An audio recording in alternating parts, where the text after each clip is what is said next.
I am what I am, moment by moment, like everyone else. The contestation of the equals.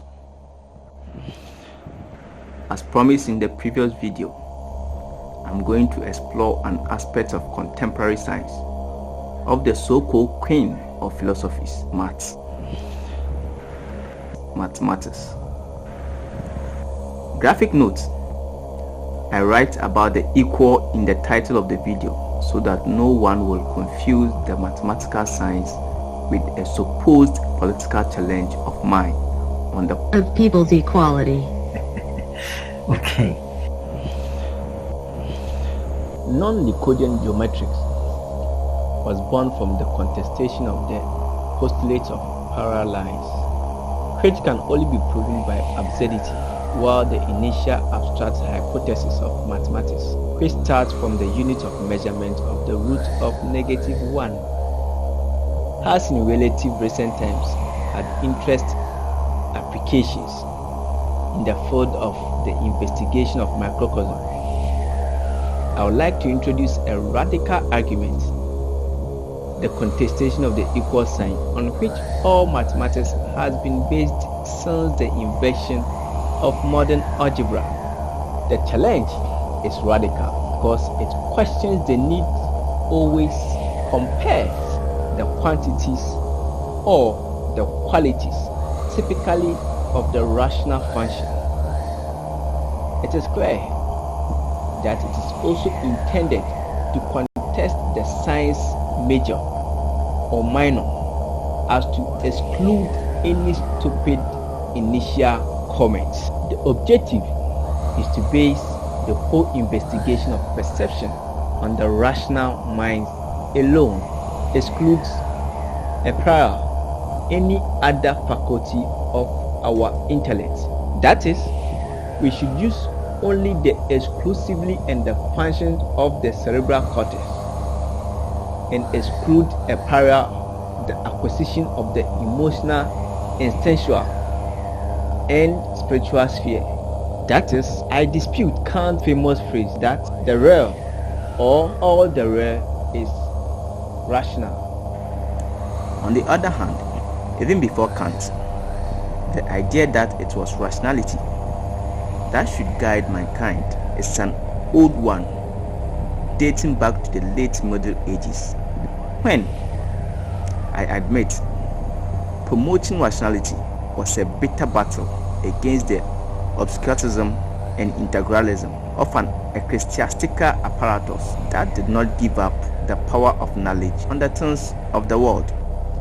It is one thing to try to balance the power of reason against the spiritual needs of protection from human fears and ancestral questions, and quite another to overturn the conception of reality with contempt for the product of the rest of the brain. The majority of our grey matters, as if it did not exist, was not interesting, or was the residue of animal errors, or had only vegetative functions. Whilst comparing quantity or quality is typical of the rational faculty that presides over all our cultural functions of knowing how to live, such as getting food or having a roof over our heads, it is a very important faculty to be developed in the first 10 years of our life, where distinguishing clearly between black and white, or what is good and what is bad, is important for our existence. But then what? Why base all our laws regulating society solely and exclusively on a faculty that does not allow for nuance, emotions, different temperaments, or spiritual needs? And the distortions of this model are evident, as happens, for example, in the judicial apparatus, in which, at the end of the day, it does not matter who is guilty or innocent, or how the facts unfolded, but only who has the best lawyer, or who succeeds in bribing the jury wins. In fact, we know that there is a judicial truth that often differs from what really happened, and that is sometimes challenged and reversed after years and furthermore objective investigation or with a change of political regime. In short, the entire cognitive sphere that does not concern mere survival has been abandoned, despised, and verified. After all, it is well known that trying to bend reality to the rational has led humanity to aberrant experiences such as Nazism, real socialism to some extent, and the same is happening now with the single-mindedness of unregulated capitalism. Dramatic experience which, even though they started from objective ideologies, have then planted the science of the masses hands down, who have lost any rational characteristics, turning into an anonymous flock that absorbs and makes their own whatever bullshit the leader of the moment says. Mathematics, as an expression of rationality, is based on formulas that use the sign equal as basis for describing all kinds of reality. But recently, it has been discovered how inadequate this is with respect to frontiers research, that which investigates the essence of matter or energy, both in macrocosm and in the vastest and most distant space. Scientists and philosophers of science wonder how to rationalize what seems impossible to formulate in a clear-cut manner. Quantum physics has taken refuge in the probabilistic calculation of observed phenomena, which is a contradiction in terms, namely, what I cannot explain. But it works in reality. I explain in statistical terms, but statistics is not an exact science.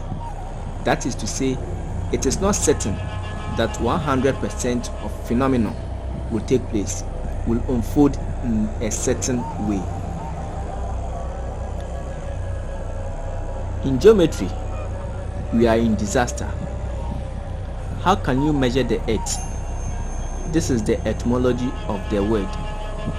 How can you measure a sinuous and meandering nature, always rounded with an instrument such as Pythagoras' theorem, which is expressed in right triangles with absolutely straight edges and lines? Where are straight lines found in nature, except for crystals? It is all too clear that a geometry conceived in this way will always and only measure with approximation. Besides not being able to foresee natural forms that do not behave or are reducible in straight lines and edges, or complicated serial calculations. Oh, sorry, maybe some people don't know this or have forgotten it, but all complex mathematical calculation, our personal computers, are based on Cartesian coordinates, which predicts that every curve is actually an approximation of a very small right triangle, not having the possibility to square the circle, as they say. Not to mention the disaster of numerical calculation, where among irrational, prime and imaginary numbers, one has to climb over a glass to get a credible result, even if it is approximate. In short, nature cannot be rationalized, and trying to fit it into rational boxes, as well as being unrealistic, only leads to the destruction of what does not conform to our thinking. This is why our civilization is destroying its own habitats. Okay, you will say, so what? How can an investigation of reality be expressed in an alternative but equally synthetic and intercultural way? I am not a scientist nor a philosopher, as you will have understood from my other videos, which I invite you to watch for those who have not already done so, and with a agoradic critical spirit.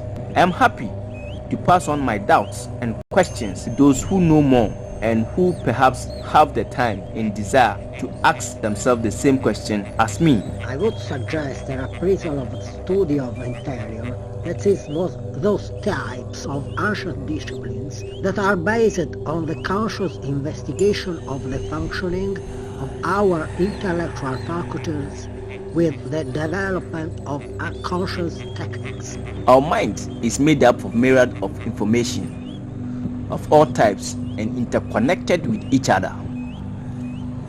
Some itineraries of information are conscious, controlled or uncontrollable. Others are automatic or latent or under construction. Some show up every now and then, and so on. But in any case, all conscious or unconscious information comes from our environment, from everything that surrounds us and from everything that we have inside us. So everyone's mind is always and in any case in close contact with the universe moment by moment.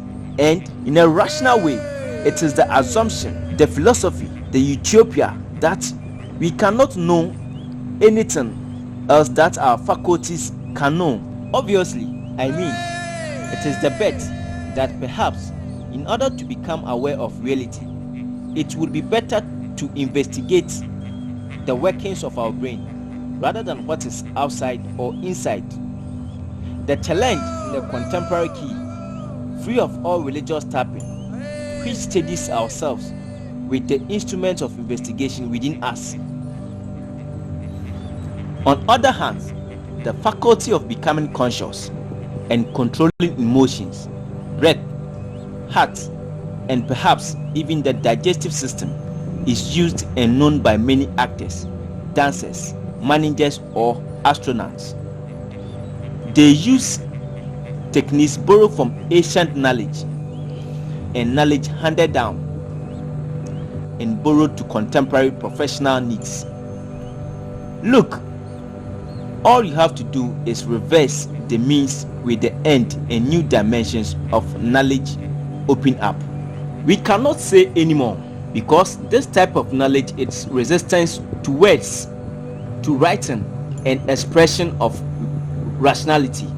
Basing one's life on magic, understood as any irrational, religious, mystical, spiritual ritual, is a good subjective practice that, in my experience, gives a lot of objective feedback, but only for me and within my part. I could never prove to anyone the veracity of my experiences. To think of acting on objective reality with this inner knowledge, or even to theorize a political regime based on magical powers, is madness, but also a temptation that humans often and willingly seek.